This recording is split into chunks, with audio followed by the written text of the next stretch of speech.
Para ganhar o segundo turno das eleições contra o candidato apoiado pelos Estados Unidos, Aécio Neves, em 26 de outubro de 2014, a presidenta reeleita do Brasil, Dilma Rousseff, sobreviveu a uma campanha maciça de desinformação do Departamento de Estado estadunidense.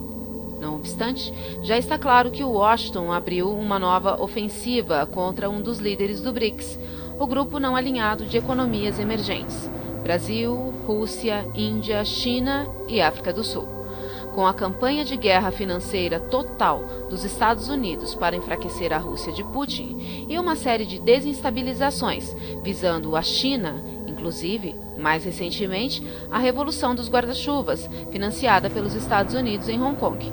Livrar-se da presidente do Brasil socialmente propensa é uma prioridade máxima para deter o polo emergente que se opõe ao bloco da nova ordem mundial de Washington. A razão por que Washington quer se livrar de Rousseff é clara. Como presidente, ela é uma das 5 cabeças do BRICS que assinaram a formação do Banco de Desenvolvimento do BRICS, com capital inicial autorizado de 100 bilhões de dólares e um fundo de reservas de outros 100 bilhões de dólares. Ela também apoia uma nova moeda de reserva internacional para completar e eventualmente substituir o dólar. Um banco com capital subscrito e bem significativo, com partes iguais para todos, com a governança compartilhada. Isso muda as condições de financiamento desses 5 países, que são os BRICS. E isso não é satisfatório, além de um acordo contingente de reservas de 100 bilhões.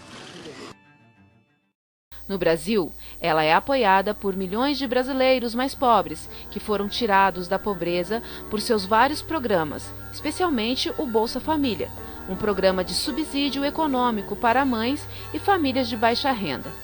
O Bolsa Família tirou uma população estimada de 36 bilhões de famílias da pobreza através das políticas econômicas de Rousseff e de seu partido, algo que incita verdadeiras apoplexias em Wall Street e em Washington.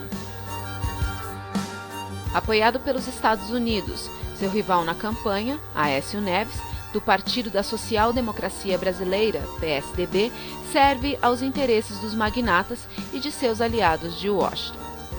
O principal assessor econômico de Neves, que se tornaria ministro da Fazenda no caso de uma presidência de Aécio Neves, era Armínio Fraga Neto, cidadão norte-americano e brasileiro, amigo íntimo e ex-sócio de George Soros e seu Quantum Fund.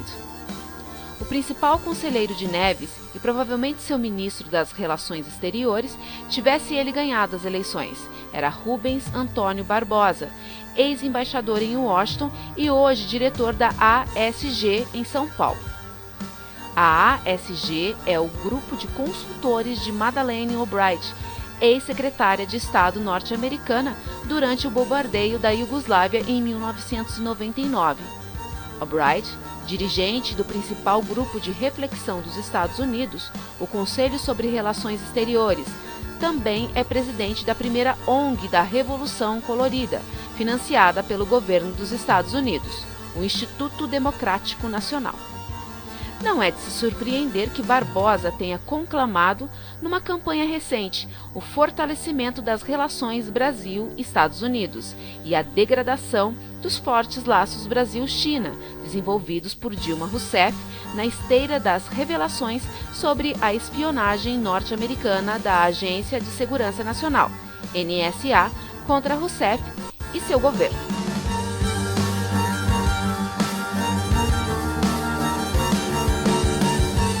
Durante a áspera campanha eleitoral entre Dilma Rousseff e Aécio Neves, a oposição começou a espalhar rumores de que Dilma, que até então jamais fora ligada à corrupção tão comum na política brasileira, estaria implicada num escândalo envolvendo a gigante estatal do petróleo, a Petrobras. Em setembro, um ex-diretor da Petrobras alegou que membros do governo de Rousseff tinham recebido comissões em contratos assinados com a gigante do petróleo. Comissões essas que depois teriam sido empregadas para comprar apoio congressional. A Apenas alguns dias depois da vitória arduamente conquistada por Dilma Rousseff, a maior firma de auditoria financeira dos Estados Unidos, a PricewaterhouseCoopers, se recusou a assinar os demonstrativos financeiros do terceiro trimestre da Petrobras. A PwC exigiu uma investigação mais ampla do escândalo envolvendo a companhia petrolífera dirigida pelo Estado. A PricewaterhouseCoopers é uma das firmas de auditoria, consultoria tributária e societária e de negócios mais eivadas de escândalos nos Estados Unidos. Ela foi implicada em 14 anos de encobrimento de uma fraude no grupo de seguros, o qual estava no coração da crise financeira norte-americana de 2008. E a Câmara dos Lordes britânica criticou a PwC por não chamar atenção para os riscos do modelo de negócios adotado pelo banco Northern Rock, causador de um desastre de grandes proporções na crise imobiliária de 2008 na Grã-Bretanha, cliente que teve que ser resgatado pelo governo do Reino Unido.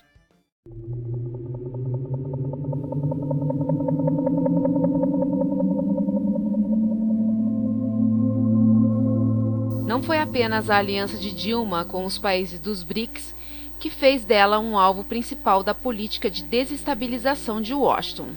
Sob seu mandato, o Brasil está agindo com rapidez para baldar a vulnerabilidade à vigilância eletrônica norte-americana da NSA.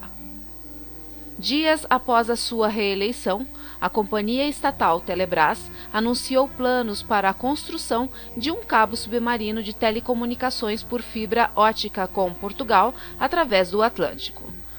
O planejado cabo da Telebrás se estenderá por 5.600 quilômetros da cidade brasileira de Fortaleza até Portugal. Ele representa uma ruptura maior no âmbito das comunicações transatlânticas sob domínio da tecnologia norte-americana. Notadamente, o presidente da Telebrás disse numa entrevista que o projeto do cabo será desenvolvido e construído sem a participação de nenhuma companhia estadunidense. As revelações de Edward Snowden sobre a NSA em 2013 elucidaram, entre outras coisas, os vínculos íntimos existentes entre empresas estratégicas, chave de tecnologia da informática, como a Cisco Systems, a Microsoft e outras, e a comunidade norte-americana de inteligência. Ele declarou que a questão da integridade e vulnerabilidade de dados é sempre uma preocupação para todas as companhias de telecomunicações. O Brasil reagiu aos vazamentos da NSA periciando todos os equipamentos de fabricação estrangeira em seu uso, a fim de obstar vulnerabilidades de segurança e acelerar a evolução do país rumo à autossuficiência tecnológica. Até agora, virtualmente todo o tráfego transatlântico de TI encaminhado via costa leste dos Estados Unidos para a Europa e a África representou uma vantagem importante para a espionagem de Washington. Se verdadeiro ou ainda incerto, o fato é que, sob Dilma Rousseff e seu partido, o Brasil está trabalhando para fazer o que ela considera ser o melhor para o interesse nacional do país.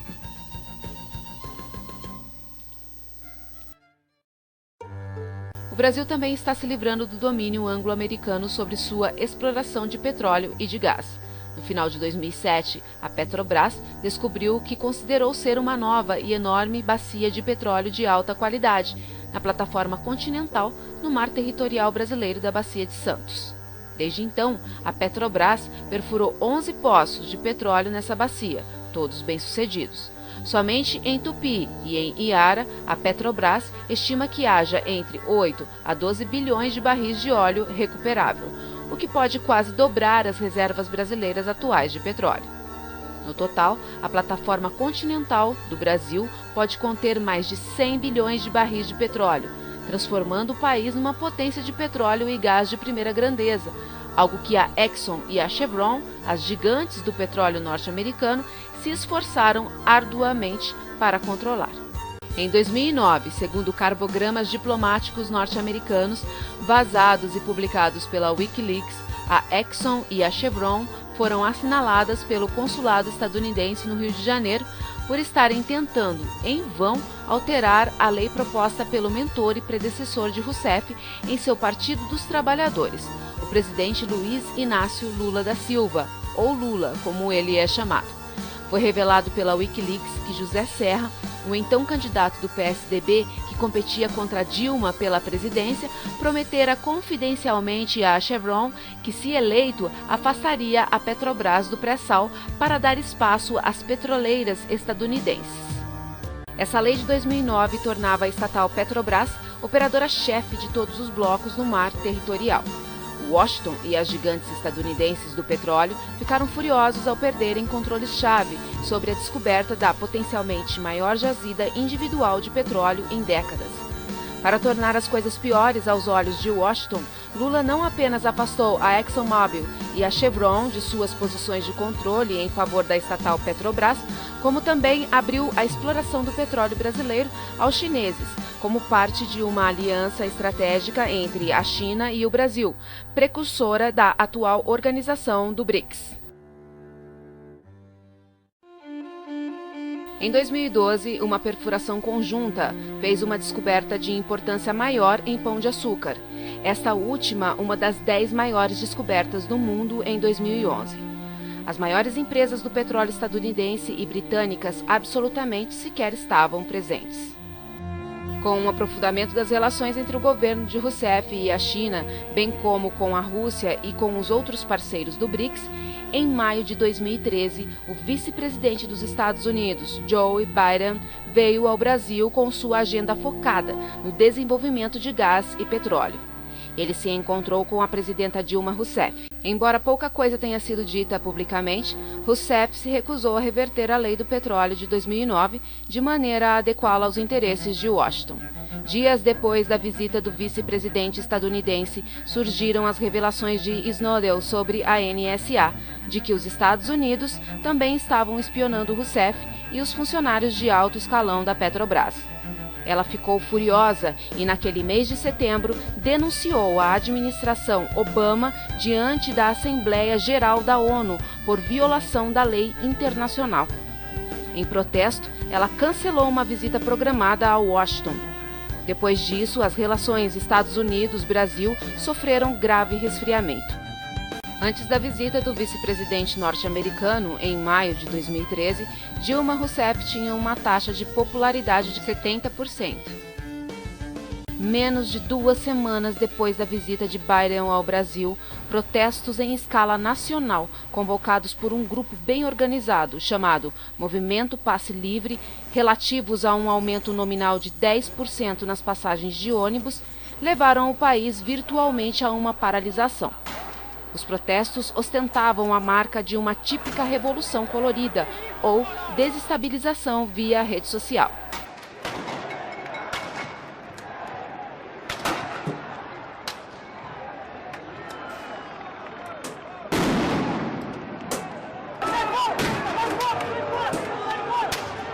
O que parece seguir o vice-presidente estadunidense por onde quer que ele se apresente.